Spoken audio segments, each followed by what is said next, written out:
Quero essa manhã ler um texto sobre Jesus teve um encontro várias vezes com alguns fariseus. E é interessante que sempre desses encontros saía faíscas, né?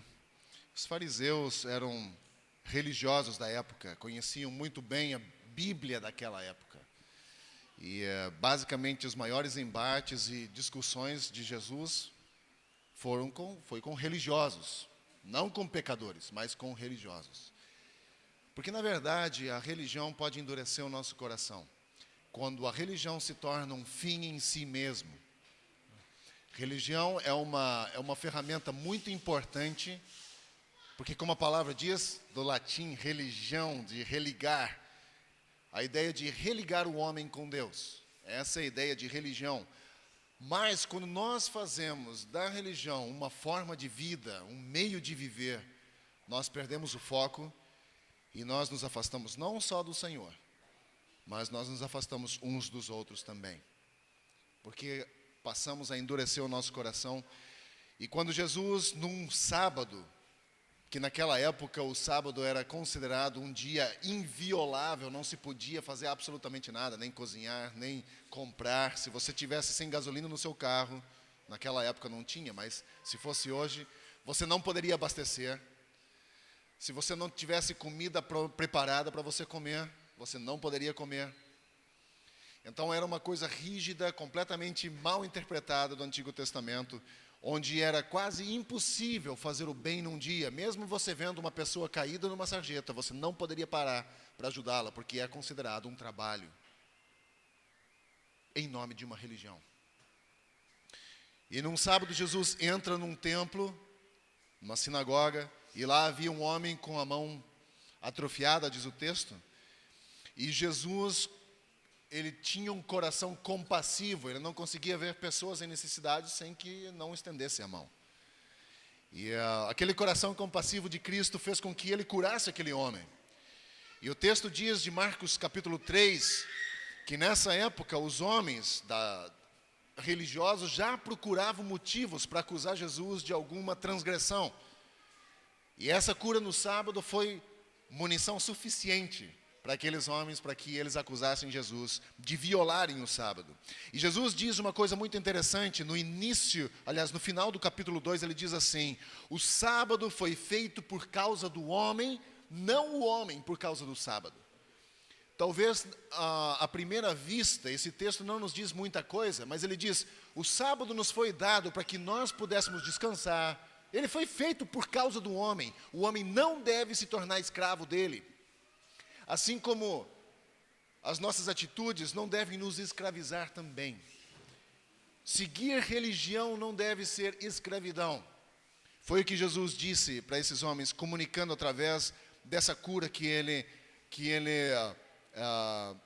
fez naquele sábado.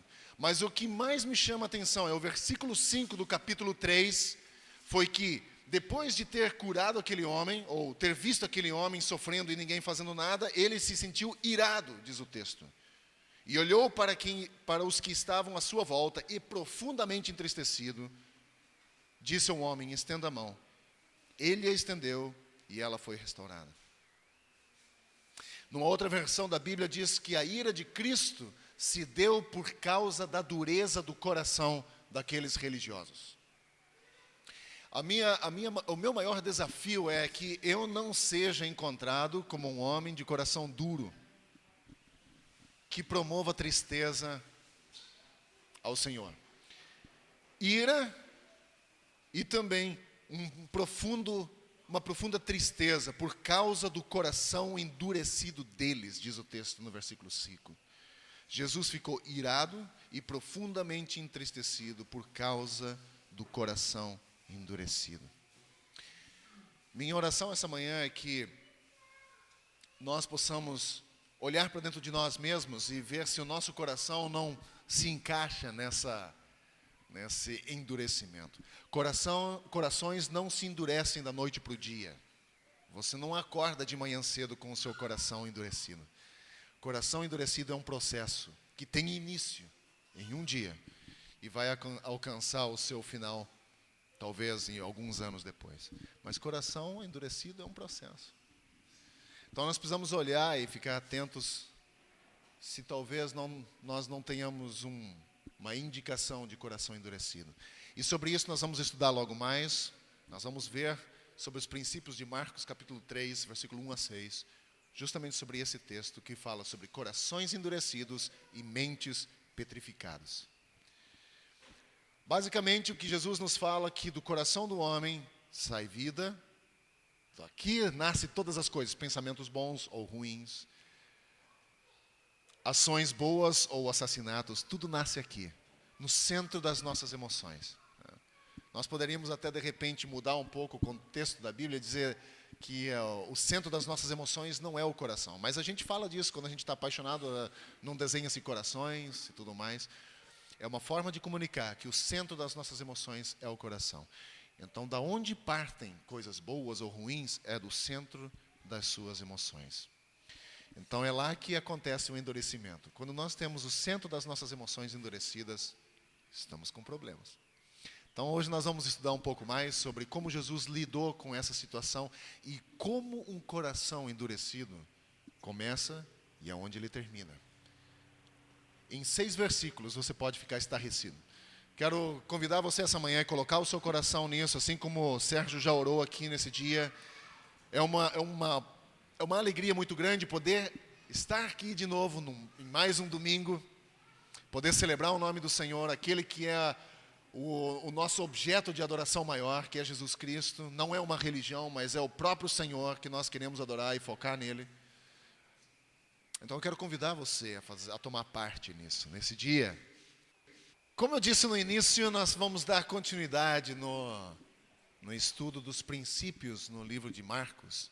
O Evangelho de Marcos é um evangelho bastante interessante. Só a título de curiosidade, provavelmente o Evangelho de Marcos foi o primeiro livro a ser escrito. E Mateus e Lucas escrevem baseados também no livro de Marcos. Então eu diria que ele é a fonte A do Evangelho, né?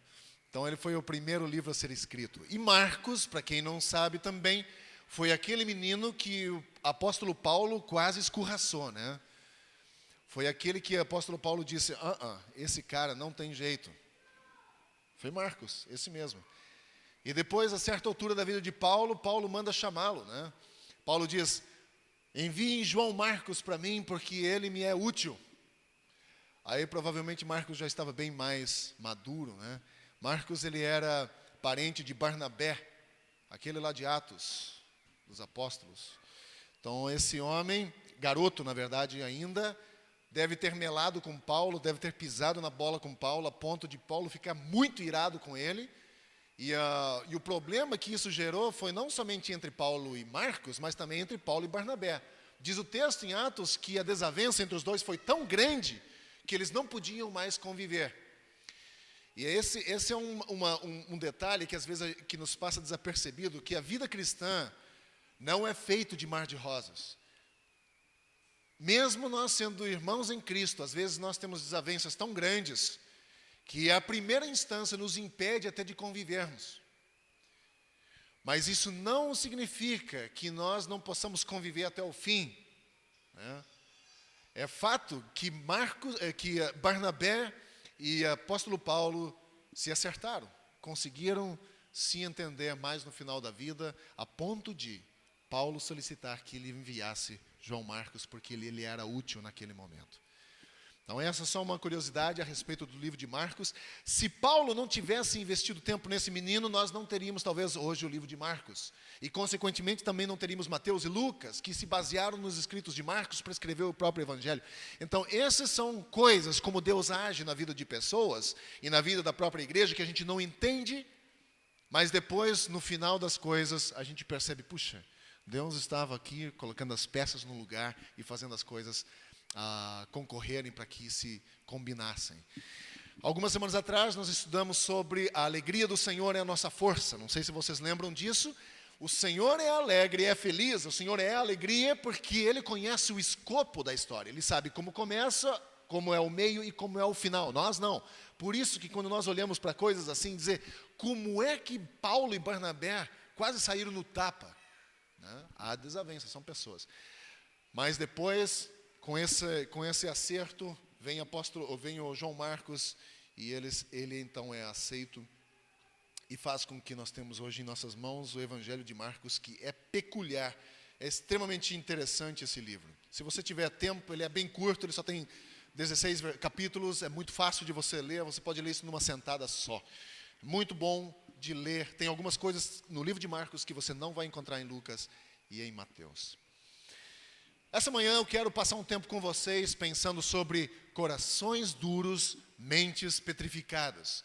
O que produz isso em nossa vida? O que produz um coração duro na nossa vida? E quais são as consequências de se ter um coração duro? Quando nós temos um coração duro, nós consequentemente temos uma mente também petrificada. Nós temos pensamentos que são duros também.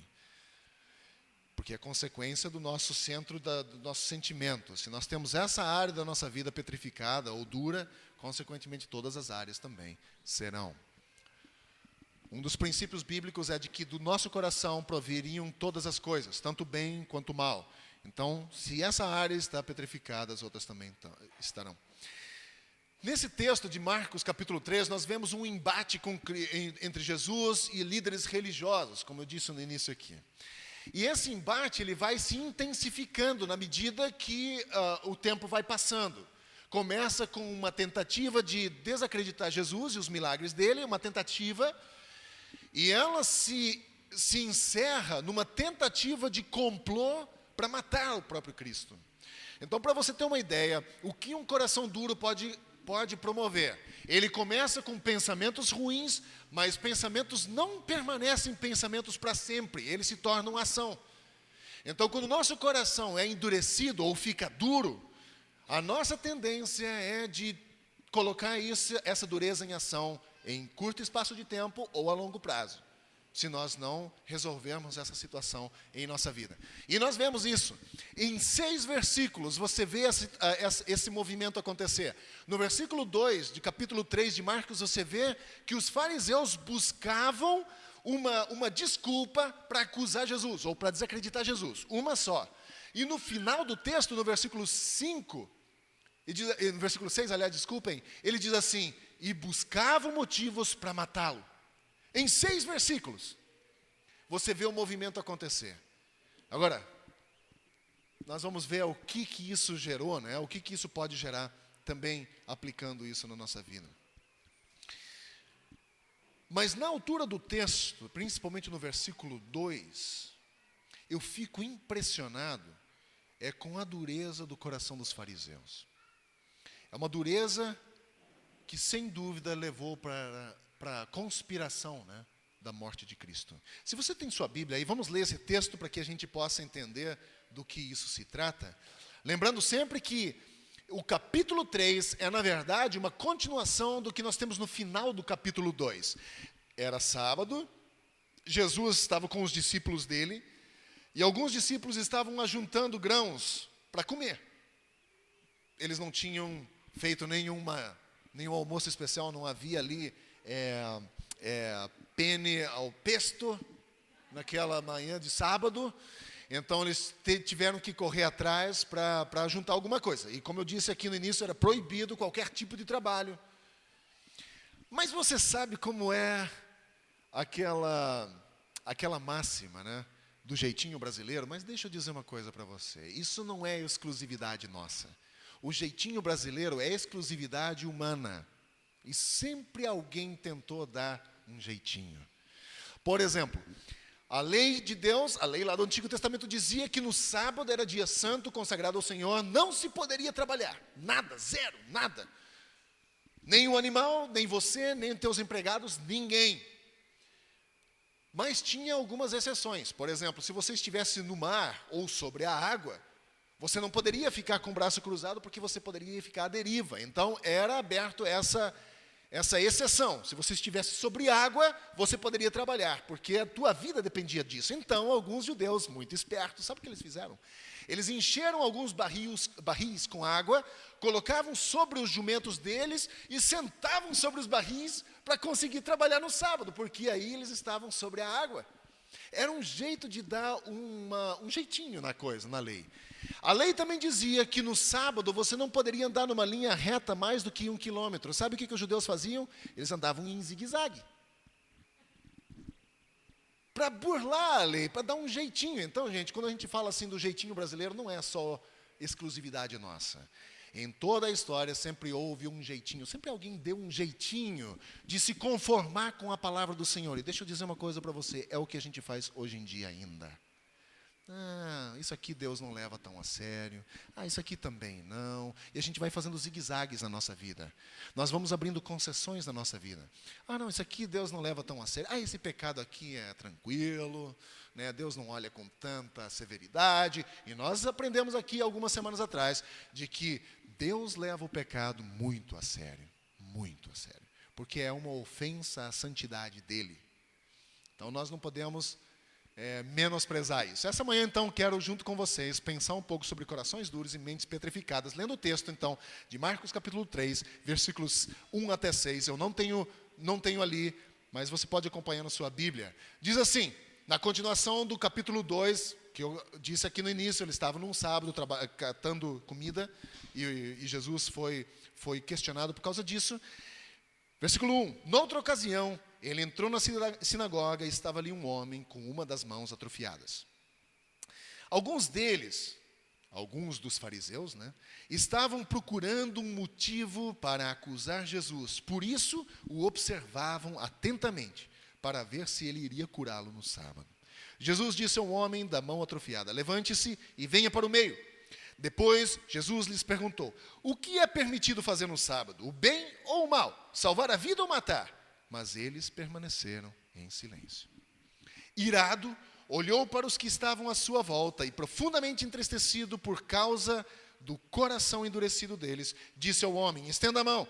Ele a estendeu e ela foi restaurada. Então, olha só, os fariseus saíram e começaram a conspirar com os herodianos contra Jesus, sobre como poderiam matá-lo. Só até aqui.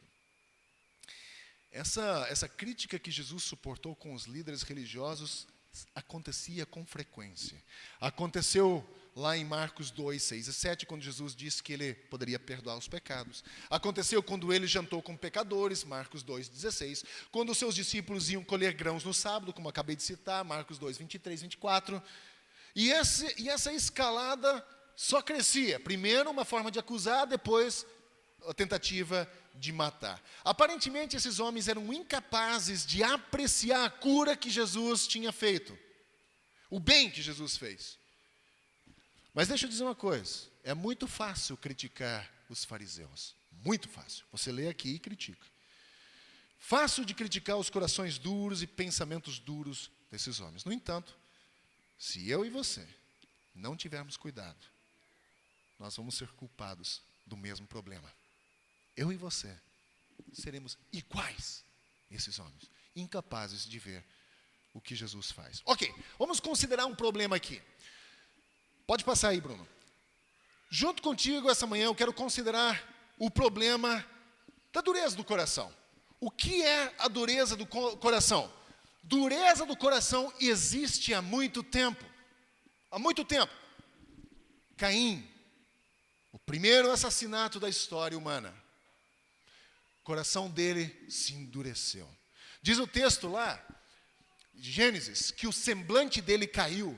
Ou seja, ele ficou irado, coração duro, focado na destruição de uma outra pessoa. No caso, o irmão dele. Então nós temos esse exemplo da dureza do coração de Caim. Nós temos o exemplo da dureza de coração de Faraó, que Moisés teve que ir 10 vezes lá. E diz o texto que o coração do Faraó se endureceu e não os deixou ir. 10 vezes.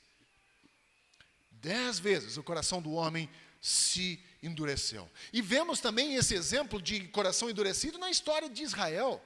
Quantas vezes o coração deles se endureceu em vista dos grandes milagres e acontecimentos que Deus desenvolveu na vida deles. Então, a dureza do coração leva à frieza espiritual.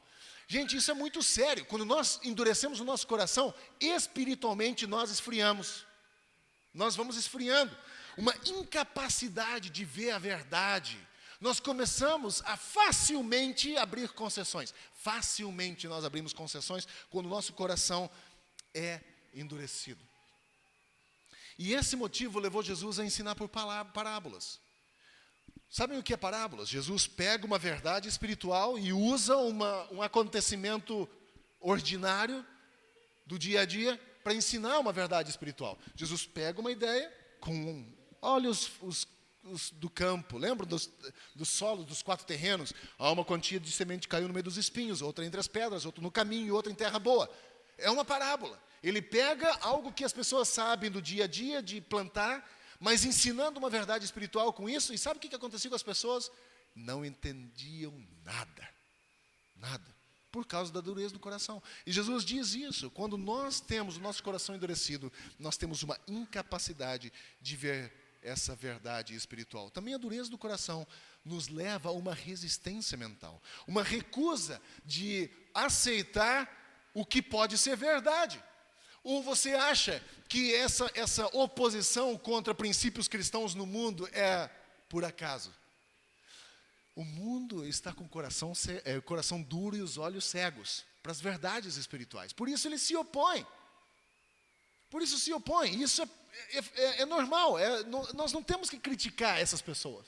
Porque é normal. Elas estão com o coração endurecido. Nós temos que sim cuidar do nosso coração para que ele não siga o mesmo caminho e se endureça também. Mas, na verdade, quando nós temos um coração endurecido, nós temos uma resistência mental, uma recusa de considerar o que pode ser verdade. Assim como nós vimos no nosso texto aqui com os fariseus.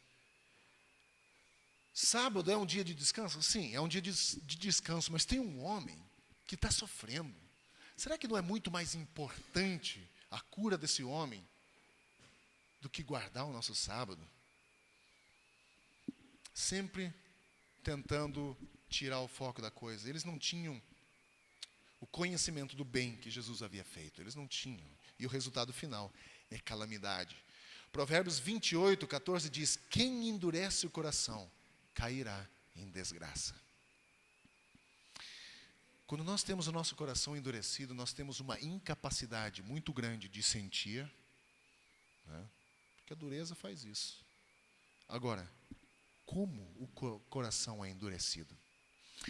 Eu cresci numa colônia e há mais ou menos 25 anos atrás, ou 27 anos atrás, 30 anos atrás, era muito comum você cortar árvores sem sentir peso na consciência. Hoje tem uma conscientização ambiental muito grande. Você não corta árvores, pelo contrário, você planta árvores.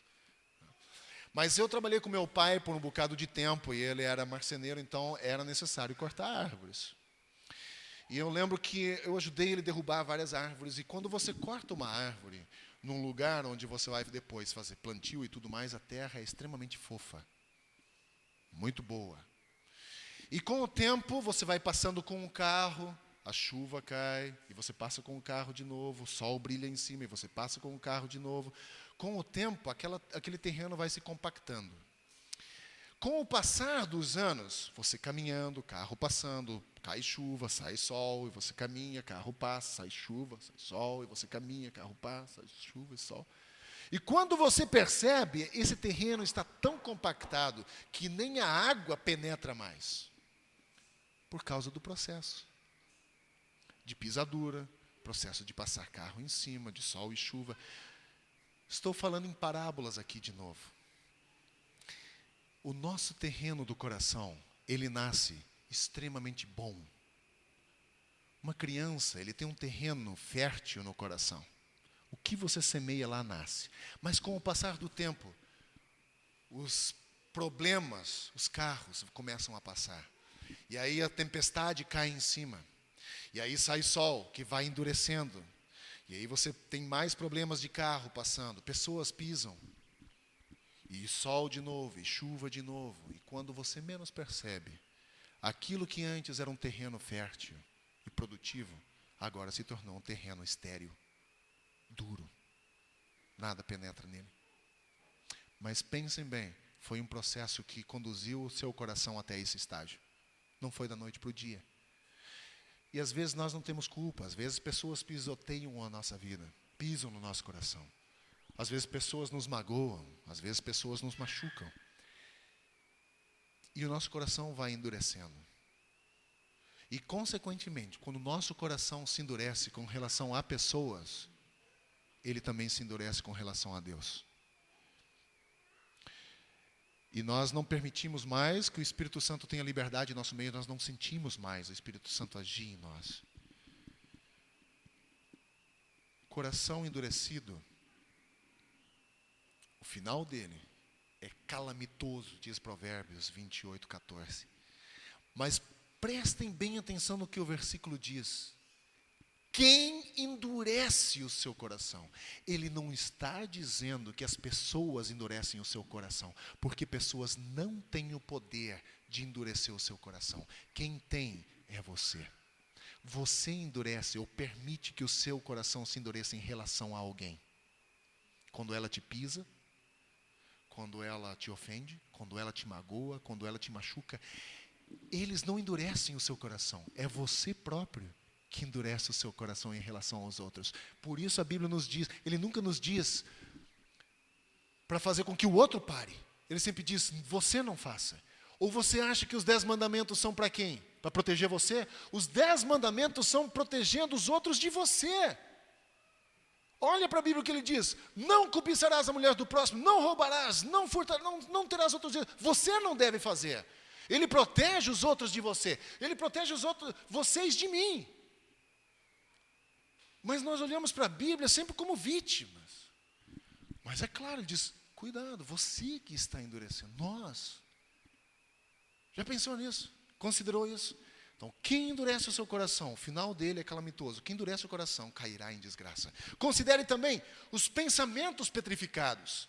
O que gera os pensamentos petrificados? Corações duros produzem mentes petrificadas. Por exemplo, a conspiração para destruir Jesus surgiu de um pensamento, de um coração duro, aliás. Primeiro o coração ficou duro. Não, esse homem não pode. Nós temos que achar uma forma de desacreditá-lo. E depois, esse pensamento de como nós vamos fazer. Os fariseus e herodianos, que eram inimigos, se juntaram e foram incapazes de ver o que Jesus estava fazendo de bem. Eles se tornaram, aqui uma palavra bem interessante, cobeligerantes. Ou seja, eles entraram em guerra, mesmo eles sendo pacificadores. Não faz sentido. Os fariseus eram contra a guerra, contra matar pessoas, porque a lei dizia que não poderia. Eles eram contra, agora de repente eles decidiram, vamos matar esse cara. Você está percebendo aonde uma dureza de coração leva você? Todos os princípios pelos quais você vive, se você permitir que o seu coração se endureça, você os abandonará. Se você acha errado pedofilia, endureça o seu coração. E de repente, você passa a gostar de pedofilia. Se você acha errado a questão da propina, endureça o seu coração. E você vai começar a achar isso extremamente normal. Você percebe aonde que um coração duro nos leva? Princípios pelos quais você vive, e às vezes você os tem como inegociáveis, eles se passam a tornar irrelevantes por causa da dureza do nosso coração. Foi o que aconteceu com esses homens. Muito semelhante ao que nós vemos hoje no ambiente político. Para vocês que são um pouco mais novos, talvez não passaram por esse momento, mas eu acho que muitos de vocês lembram muito bem do Collor. Lembram dessa época? Muitos de vocês nasceram depois do Collor. Eu lembro muito bem que foi a primeira eleição direta. Foi um auê no país. Né? Foi logo depois do Sarney. Então teve Lula, teve Gabeira, teve Afife Domingos, teve Collor de Mello, teve todos esses caras. Nunca tinha visto uma eleição tão concorrida, acho que tinha uns 10 ou 15 candidatos. Brizola, isso mesmo. Havia muitos candidatos. Finalmente Collor ganha, tem um mandato de 2 anos, passa pelo impeachment. E todo mundo volta as costas para ele. Onde está Collor hoje? Senador. Amicíssimo com quem o caçou. Comissão da Verdade, ele está integrando a Comissão da Verdade. Para você ver. Para você ver. Como é o nome do bigode grandão lá? O Sarney. O Sarney e Collor eram inimigos declarados declarados, de repente amicíssimos, unha e carne. A gente vê isso no meio político.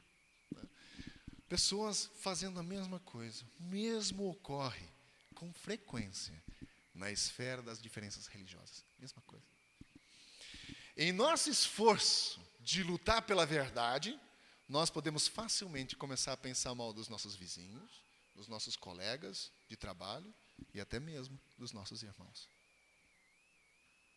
Facilmente, em nome da nossa religião. Volto a dizer aqui de novo, gente. Religião é bom, muito bom. Mas ela não foi inventada por Deus. Não foi. Jesus veio trazer o reino de Deus para esse mundo. Reino. Reino de Deus. Sem denominações. Não existe denominação para Deus. Não existe. Existe a verdade. Existe a palavra do Senhor. Existe reino de Deus. Onde tem batistas, onde tem presbiterianos, onde tem da Ser Livre, onde tem também congregacionais, onde wesleyanos e todos esses anos. Todos. Que são denominações criadas por pessoas. Agora, se a religião for um fim em si mesmo, nós perdemos o foco. E o nosso coração vai se endurecendo e nós vamos ter os mesmos pensamentos. Pensamentos rígidos, que levam a abusos verbais, que levam à violência física, que levam à intolerância. Pensamentos rígidos não permanecem para sempre pensamentos. Eles se tornam ação. E nós vemos isso no texto de Marcos 2, 3, 2 e 6. Primeiro começou com uma dureza de coração, diz, vamos desacreditar esse homem. Depois, o pensamento se torna uma prática tão cruel a ponto de querer matar um homem, matar uma pessoa. Uma vez que os problemas de corações duros e mentes petrificadas são reais e graves, o que nós podemos fazer? Eu quero que você considere isso. Nós consideramos o problema. Vamos considerar agora, pode passar, Cláudio, considerar a alternativa. Que alternativa nós temos? Se corações duros e mentes petrificadas são um problema, e nós acabamos de considerar eles, nós precisamos também considerar a solução. O que é a solução? O que você acha? Da onde começa a solução dos nossos problemas?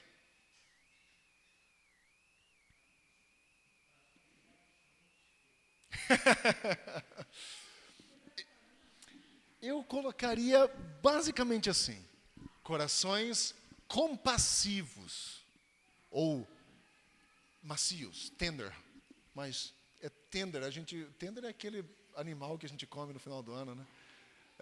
Qual é outra palavra aqui? Suave. Tenro. Vamos ficar com compassivo, né? Acho que é melhor o compassivo. Mas eu colocaria assim: corações compassivos, mentes misericordiosas. A solução para o nosso problema é exatamente o mesmo de onde surge o problema. São os corações duros. Nós temos que cuidar deles. Corações duros. Nós podemos nutrir um coração compassivo lembrando do seguinte: eu e você, nós somos fracos. Eu e você. E eu e você necessitamos de perdão o tempo todo. Então, partindo desse pressuposto, desse princípio de que eu e você somos fracos, eu e você necessitamos de perdão, que a gente haja também, baseado na nossa necessidade. Quando a gente casa, sabe qual que é a visão que a gente tem um do outro? Basicamente, a gente olha para o nosso próximo como aquele cachorro São Bernardo, gigante, cheio de sangue, e nós como uma pulga. Então, nós pulamos naquele São Bernardo achando assim, cara, isso aqui tem muito sangue para eu sugar. Porque pulga faz isso, né?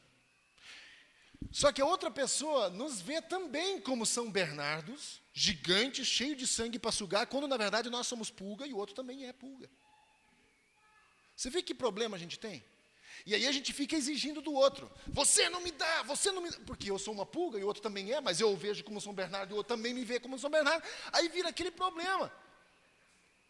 Um quer sugar o outro. E aí os dois morrem à míngua. Porque uma pulga não suga a outra. E os dois morrem.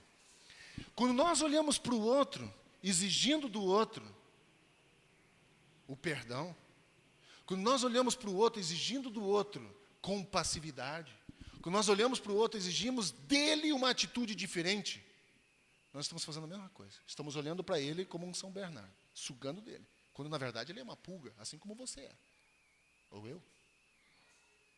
Quando eu perceber quem eu sou de verdade, que eu sou fraco, que eu sou falho, que eu preciso de perdão, e transmitir isso para o meu próximo, e vê-lo também como um ser humano que precisa de misericórdia, que precisa ser compreendido, que precisa de perdão, os nossos corações vão começar a mudar. Nosso coração precisa ser nutrido com compaixão.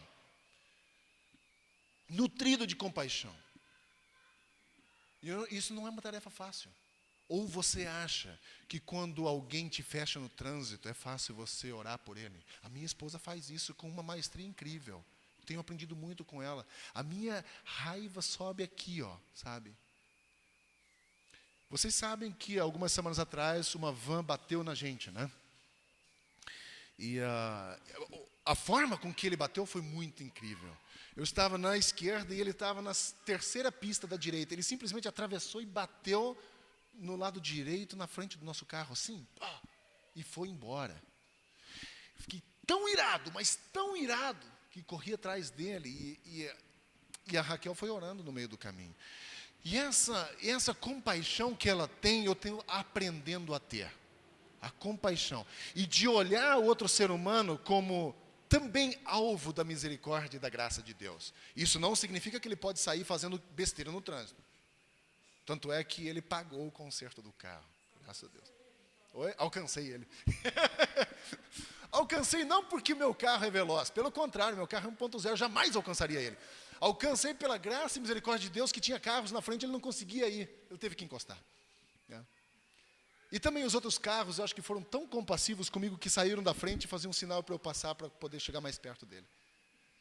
Não sei, é coisa de Deus, né? A gente não entende, mas no final a gente percebe. Ele pagou todos o estrago, e foi tão interessante que no dia que eu encontrei com ele, ele desceu e disse: olha, eu quero pedir desculpa por ter batido no seu carro, eu tenho aqui, só isso. Ele não pagou 100% do valor do conserto, mas ele pagou talvez 90%. Eu disse: não, tá bom, não precisa pagar tudo, tá bom assim. Eu disse: eu fiquei chateado com uma coisa, não por você ter batido no meu carro, porque isso pode acontecer comigo, com qualquer pessoa. Eu fiquei chateado com você, irado, eu disse, bravo com você, porque minha família estava dentro do carro, você nem parou para ver se eles estavam bem. Isso me chateou. Aí ele disse: cara, eu estava com um problema naquele dia, minha filha não está bem, um monte de coisa. Quase me deu vontade de devolver o dinheiro para ele. Mas eu não fiz, sabe por quê? Porque a pessoa às vezes precisa ter um peso. Eu não cobrei 100%, mas aquilo que ele tinha, para que ele sinta talvez no bolso e da próxima vez pense: isso não dá certo, não dá para fazer. Nós precisamos aprender uma lição, mas aquele homem quebrou meu coração. Porque eu não sei como está a vida da outra pessoa lá do outro lado, né? De novo, não dá direito dele sair fazendo bobagem no trânsito. Mas eu preciso ser compassivo com as pessoas. Eu preciso ter compaixão. Porque às vezes eu fico tão endurecido, voltado para coisas materiais, assim como esses fariseus ficaram. Voltado para um dia, enquanto do outro lado tinha um ser humano sofrendo, necessitado de misericórdia e graça. Eu disse, e o meu desejo é que a graça e a misericórdia não seja estendida a ele, por causa da minha dureza de coração. Que Deus nos livre da dureza de coração. Que Deus nos livre disso. Corações compassivos são criados quando nós lembramos da nossa própria falha. De que nós próprios não somos perfeitos. De que nós erramos. E nós pisamos na bola com Deus muito mesmo. Coração compassivo resolve o problema de pensamentos petrificados. Coração compassivo. Os pensamentos gentis, ou de um pouco mais compassivos, podem ser ainda mais nutridos quando nós permanecemos em coisas que são nobres. Olha só o que diz o texto de Colossenses, capítulo 3. Minha Bíblia está toda desmontando.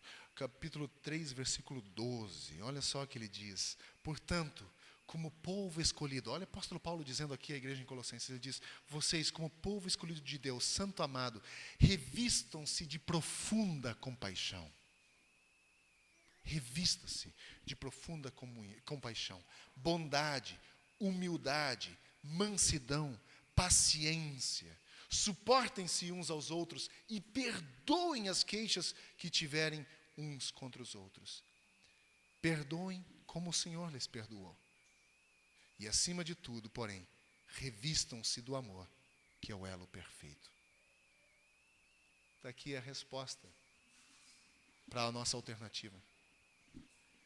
Quando nós trabalhamos essa área da nossa vida, nos revestindo do amor e do perdão, da mansidão, ele está dizendo aqui, ele está falando, colocar uma roupa diferente. Coloca uma roupa diferente. E ele cita um termo muito interessante que às vezes a gente deixa de lado, que é a questão do perdão. Né? Se a gente for bem honesto, a gente às vezes não perdoa integralmente as pessoas. Até porque as pessoas às vezes nos ofendem e nem sabem que nos ofendem. Nós precisamos liberar o perdão. A gente estende o perdão. Agora, o que a gente faz com o perdão? O que é perdoar? Você sabe que às vezes a gente... Isso acontece muito, é muito comum entre o casal, né? Às vezes a gente pede perdão para o outro, mas na verdade a gente está só tentando colocar um pano quente e depois da próxima discussão volta tudo e você diz, mas naquele dia você... E traz tudo de volta, né? Sabe o que é um perdão? É você basicamente pegar um pedaço de papel aí, escrever o que a pessoa fez para você, escrever o nome dessa pessoa, aí você vai para aquele lugar, no toalete, joga lá dentro daqui do sanitário e dá descarga. Esse é perdão. Foi embora. Se você fez isso e depois chamar de volta, sabe o que é isso? É você voltar para o toalete, botar a mão lá dentro e buscar o papel de volta. Não é ridículo? Ou se talvez você não consiga achar lá dentro do toalete, você vai quebrar os canos do esgoto e vai procurar botar a mão lá dentro até achar o papel. É isso que nós fazemos quando nós não perdoamos de verdade.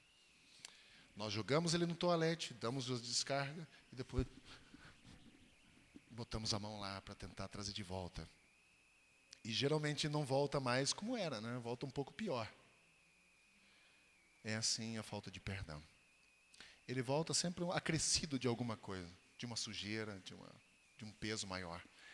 E a Bíblia é muito clara quando ele diz, olha, vocês, o apóstolo Paulo está dizendo, vocês, como povo escolhido, você e eu somos povo escolhido por Deus. Cristo decidiu morrer por você. Não fui eu que escolhi, não fui eu, Ele me escolheu. Ele escolheu morrer por vocês, como povo escolhido de Deus, santo e amado de Deus. Revistam-se, vista logo essa roupa. Vista essa roupa de profunda compaixão, bondade, humildade, mansidão e paciência, mas nós não fazemos isso. Porque o nosso coração está duro. Nós não temos paciência, temos um bocado de paciência com a nossa televisão, assistindo o Brasil tomando de 4-3 da Argentina, que droga. Temos paciência de assistir aquilo, mas a gente não tem paciência com o nosso irmão que pisa no nosso pé, com a nossa esposa, com o nosso marido. Nós não temos paciência, temos palavras ásperas, rígidas, que machucam e magoam o outro. Por causa da dureza do nosso coração. Vista logo essa roupa de bondade, humildade, mansidão e paciência e suportem-se uns aos outros. E aqui nós podemos ter a ideia do suporte, de dar suporte mesmo. De não somente, vou ter que aguentar fulano. Não é isso que ele está dizendo. É mesmo aquela pessoa que é difícil de aguentar, é você entrar debaixo com o ombro e dar suporte a ela, levantar ela. Essa é a ideia. Suporta, mesmo que o cara seja uma pedra no sapato. Mas foi para isso que nós somos chamados. Para suportar uns aos outros e perdoar as queixas que nós temos uns dos outros. Vida cristã não é mar de rosas, não. Vai haver momentos em que nós temos queixas uns dos outros, mas a palavra é clara, dizendo que nós devemos sim nos perdoar. Perdoar como o Senhor nos perdoou. Que não chama de volta o teu pecado. Ele não vai lá no toalete botar a mão lá para tentar chamar de volta e falar, olha o que você fez aqui semana passada. Ele não faz isso. Por que a gente faz? Nós somos vermes mesmo, vermes. Porque nós não temos a condição, nós não temos a condição própria de nós mesmos de seguir os princípios que Cristo nos ensina. Não temos. Assim como nenhum na história teve. Ninguém. Se não é a graça e misericórdia do Senhor na tua e na minha vida, estamos perdidos. Perdidos. Completamente perdidos. Precisamos da graça e misericórdia do Senhor em nossa vida. Mentes compassivas são caracterizadas por humildade. Quando nós estimamos os outros, olhando para os interesses dos outros, temos mentes sensíveis. Quando nós vemos o resultado do nosso crescimento em Cristo. Quando nós olhamos para a nossa vida, como era antigamente e como é hoje, e a gente viu o crescimento e diz, estou começando a ter uma mudança de mente, estou percebendo que Cristo está trabalhando na minha vida, tenho resultados em minha vida. Quero aplicar essa manhã o seguinte. Já que a gente está considerando um bocado de coisa, vamos considerar 2 contrastes. Primeiro, a mentalidade dos fariseus e dos herodianos. A mentalidade deles era de, primeiro, acusar Jesus, ou seja, achar alguma coisa que desacreditasse o ministério de Cristo. E segundo, a mentalidade deles foi, vamos matar esse homem. A forma de me ver livre desse problema é tirá-lo, é matá-lo, e pronto. E a mentalidade ensinada nos princípios bíblicos por Pedro, em 1 Pedro, capítulo 3, 8 e 12, ele diz o seguinte: quanto ao mais, tenham todos o mesmo modo de pensar. Ele não está falando assim numa uniformidade, que a gente esqueça as nossas peculiaridades. Mas ele diz, pensem a mesma coisa sobre o amor. Está falando lá de Colossenses, lembra? Sejam compassíveis, amem-se fraternalmente, sejam misericordiosos e humildes. Não retribuam o mal com o mal, nem insulto com insulto. Ao contrário, bendigam, pois para isso vocês foram chamados, para receberem bênção por herança. Cara, pensa um pouco. Não retribuam mal com mal, nem insulto com insulto. Mas, ao contrário, bendigam. Abençoem a vida das pessoas. Digam palavras que abençoem a vida do outro. Pois para isso, eu e você fomos chamados. Que mente você tem? Que tipo de mentalidade você tem? Que coração você tem? Lembrem que corações duros, aliás, pensamentos petrificados são produzidos por corações duros, né? Que tipo de pensamento e coração você tem? Presta bem atenção quem você é. Eu acho que é muito importante quando a gente faz uma autoanálise da nossa vida e a gente tenha uma exata descrição de quem nós somos, né? Não mais, nem menos. Aquilo que Romanos diz. Tenha uma ideia coerente e equilibrada de quem você é. Nós podemos esconder de várias pessoas quem nós somos na realidade, mas nós não podemos esconder de nós mesmos e nem de Deus. Bondade, paciência e longanimidade de Deus é projetada para produzir pensamentos cheios de amabilidade e também corações compassivos. Foi para isso que Deus é o projeto de Deus para mim e para a sua vida. Ok, dito isso, nós temos o problema do coração e mente pecaminoso, que é endurecido. Nós temos aqui uma consideração sobre as nossas probabilidades, que é a primeira coisa é resolver o problema do nosso coração. E nós temos também a consideração nos contrastes entre a mentalidade dos fariseus e dos herodianos e numa mentalidade baseada em princípios bíblicos. Você sabe o que fazer agora. Então, eu diria, batata quente para você. Eu jogo para você agora. Agora você vê o que você vai fazer com isso. Nós temos o princípio de vida cristã aqui em Marcos. Você decide para onde você vai andar. Eu não posso tomar a decisão por você, mas você decide. Bondade, paciência e longanimidade de Deus é projeto de Deus para produzir pensamentos cheios de amabilidade e corações compassivos. Acredita nisso. Vamos orar, encerrando esse dia, esse período que nós tivemos aqui. Domingo que vem, vamos ter a continuação sobre alguns princípios no livro de Marcos de novo. Mas espero que você saia daqui incomodado, né, e não queira viver uma vida medíocre. Olha só, Jesus não veio nos dar uma vida medíocre. Quando eu digo uma vida medíocre, uma vida na média, onde você está satisfeito e diz, tá bom assim, ok. Uma vida na média, medíocre. Cristo veio trazer uma vida abundante, que é acima da média. Abundante. Então vamos, como cristãos, correr essa corrida. Não é que Deus nos dê graça, né? Se não fosse a graça de Deus, eu não tenho ideia de onde nós estaríamos. Talvez a gente tenha uma vaga imaginação. Mas se não fosse a graça e misericórdia do Senhor, não sei onde estaríamos. Provavelmente. Período negro da história. Querido Deus, obrigado por essa manhã. Obrigado por tua palavra. E ela é talvez um sinal para a nossa vida nessa manhã de atenção. Ao mesmo tempo em que ela nos desafia, ela também nos encoraja, nos mostrando que do nosso coração provém tanto coisas boas quanto coisas ruins. E eu peço nessa manhã, Senhor, em nome de Jesus, que o nosso coração seja um terreno fértil para a tua misericórdia e tua graça brotarem e produzirem frutos. Que nós tenhamos um coração compassivo para que tenhamos mentes mais misericordiosas. Que possamos olhar para o ser humano, não mais como um número, não mais apenas como alguma coisa, mas que nós possamos olhar para pessoas como também alvos da graça e misericórdia do Senhor. Quando nós lemos textos como esses, nós começamos a entender o motivo pelo qual o Senhor diz: ame ao Senhor acima de todas as coisas e o teu próximo como a ti mesmo. Nós começamos a entender que o alvo do teu amor não são coisas, não são dias, não são datas, não é uma forma, mas é o ser humano.